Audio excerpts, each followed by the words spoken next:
Hello बच्चों, मैं Saurabh sir आपका अपने YouTube channel only future points में स्वागत करता हूँ। देखिए,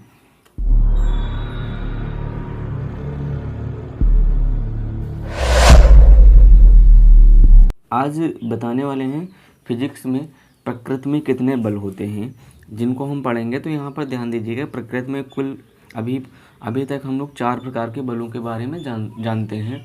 जैसे पहला बल होता है गुरुत्वाकर्षण बल, इसको भी पढ़ेंगे। वैद्युत चुंबकीय बल, प्रबल नाभिकीय बल और दुर्बल नाभिकीय बल। ये भौतिक जगत का पहला लेसन का ही सारा पार्ट है। तो देखिए, अब शुरू करते हैं। जैसे पहले नंबर पे हम लोग गुरुत्वाकर्षण बल के बारे में पढ़ते हैं कि गुरुत्वाकर्षण बल होता क्या है। ठीक है, देखो गुरुत्वाकर्षण बल, अब पढ़ते हैं इसके बारे में, जानते हैं कि गुरुत्वाकर्षण बल क्या है। देखो, ये है किन्हीं दो पिंडों, कोई भी दो पिंड लिए जाएंगे, ध्यान देना, किन्हीं दो पिंडों, कोई भी दो पिंड होंगे, किन्हीं दो पिंडों के बीच कार्यरत बल उनके द्रव्यमानों के गुणनफल के, द्रव्यमान नहीं होते, द्रव्यमानों के गुणनफल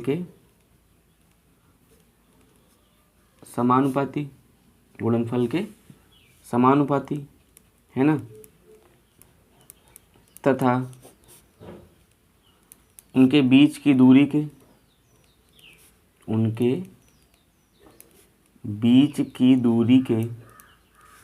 वर्ग के व्युत्क्रमानुपाती होता है। अब देखो, इसके अकॉर्डिंग परिभाषा क्या, अब देखिए इसका सूत्र क्या बनेगा। किन्हीं दो पिंडों के बीच लगने वाला बल, जैसे यहाँ पर कोई भी दो पिंड मान लेंगे, एक ये m1 हो जाएगा यहाँ पर और दूसरा ये m2 हो जाएगा, है ना, और दोनों के बीच की दूरी ये r हो जाएगी, स्मॉल r। तो देखो यहाँ पर कह रहा है F समानुपात द्रव्यमानों के गुणनफल के समानुपाती, यानी m1 और m2, ये समीकरण नंबर फर्स्ट हो जाएगी। तो ये हो गया। और दूसरा देखो, दूसरा कह रहा है इनके बीच की दूरी के वर्ग के व्युत्क्रमानुपाती, यानी 1/r², ये समीकरण नंबर सेकंड हो जाएगी। जब इन समीकरण फर्स्ट व सेकंड को मिला देंगे, देखो F समानुपात m1 m2 और बटे r², ये बन जाएगा। तो यहाँ पर जब मिला देंगे तो F बराबर क्या बन जाएगा, यहाँ से समानुपात हटता है तो कांस्टेंट लगता है, तो कैपिटल G लग जाएगा। तो m1 m2 और बटे r², यही गुरुत्वाकर्षण नियतांक है। यही क्या है, गुरुत्वाकर्षण नियतांक। यहाँ पर कैपिटल G है सार्वत्रिक नियतांक, जिसका मान होता है, ध्यान देना, 6.67 ×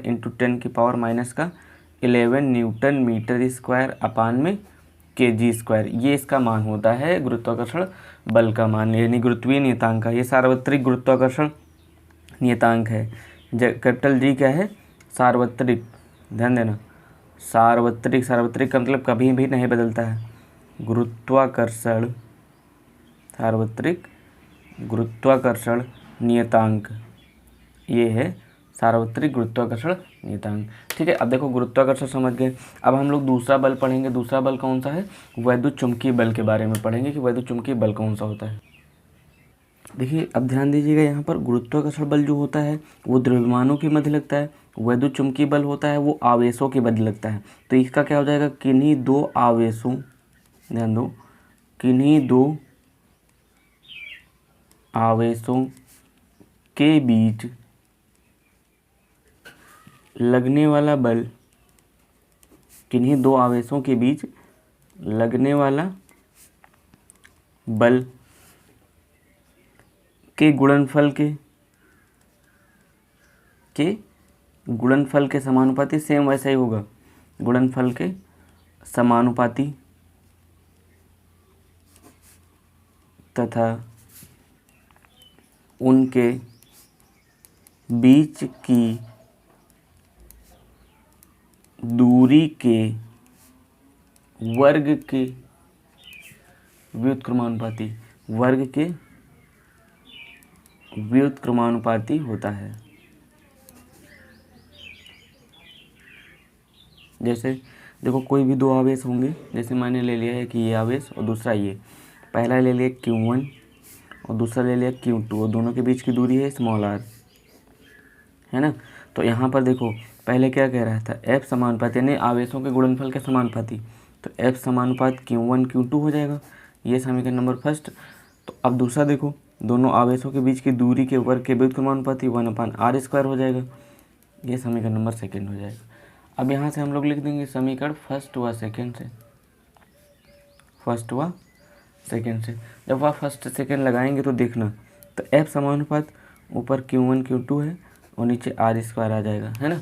अब यहाँ से इसको पलट देंगे तो F बराबर क्या हो जाएगा, यानी पलटना नहीं, यहाँ से समानुपात हटेगा तो कांस्टेंट लगेगा नियतांक, ये लगता है 1/4πε0 Q1 Q2 और बटे r², ये नियतांक लगता है। अब यहाँ पर ये जो नियतांक है इसका मान अलग होता है, इस चीज़ को ध्यान देना। जैसे 1/4πε0 बराबर होता है 9 × 10⁹ न्यूटन मीटर स्क्वायर बटे कूलम स्क्वायर, ये इसका मान होता है, नियतांक है, ये एक नियतांक है, ध्यान देना। क्या है ये, एक नियतांक है, ठीक है। तो ये नियतांक है। तो ये इस तरीके से होता है विद्युत चुम्बकीय बल जो आवेशों के बीच कार्य करता है, और गुरुत्वाकर्षण बल द्रव्यमानों के बीच कार्य करता है। जैसे हम लोगों ने पढ़ा गुरुत्वाकर्षण बल और विद्युत चुम्बकीय बल, जो गुरुत्वाकर्षण बल होता है वो लगता है किसके बीच में लगता है, वो ध्यान दीजिए, गुरुत्वाकर्षण बल लगता है द्रव्यमानों के बीच में, विद्युत चुम्बकीय बल लगता है आवेशों के बीच में, प्रबल नाभिकीय बल जो लगेगा। अब देखो इसको पढ़ते हैं, तो यहाँ पर ध्यान दीजिएगा ये नाभिक में लगेगा, तो इसकी परिभाषा क्या होती है इसको समझते हैं। देखो नाभिक में उपस्थित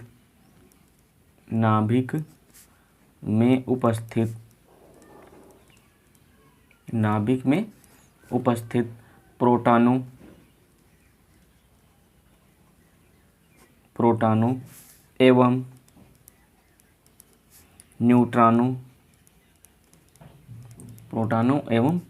न्यूट्रॉनों के बीच कार्यरत आकर्षण बल को प्रबल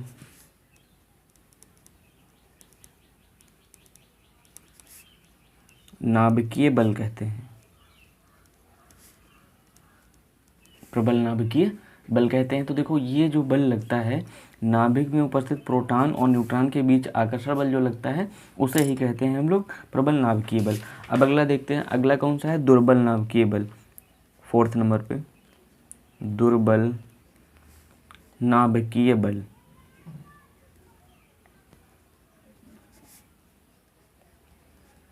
दुर्बल नाभिकीय बल, देखो दुर्बल नाभिकीय बल क्या होता है, देखो ये किसी रेडियो एक्टिव से रिलेटेड चीज़ें होती हैं, इस चीज़ को देखो। इसका मतलब क्या होता है, देखो किसी रेडियो एक्टिव, कोई भी रेडियो एक्टिव होता है तत्व, किसी रेडियो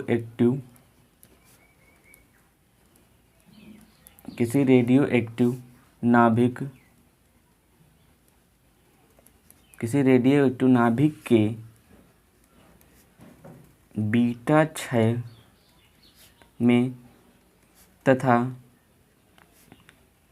मूल कणों के बीच कार्यरत बल नाभिकीय बल है, ठीक है। ये चीज़ ध्यान दीजिएगा। और एक नोट्स में ये पॉइंट एक ध्यान रखना कि अभी तक ज्ञात बलों में सबसे अधिक प्रकृति में, ध्यान देना, जैसे 4 बल होते हैं ना, प्रकृति में सबसे प्रबल बल कौन है, सबसे प्रबल बल प्रबल नाभिकीय बल है, ध्यान देना, प्रबल, इसके नाम से ही स्पष्ट हो रहा है प्रबल नाभिकीय बल है, ठीक है। इस चीज़ को ध्यान रखना कि प्रकृति में अभी तक जितने भी बल पाए गए हैं सबसे प्रबल जो बल है वो प्रबल नाभिकीय बल है, ठीक है। लाइक कर देना, सब्सक्राइब शेयर, थैंक यू।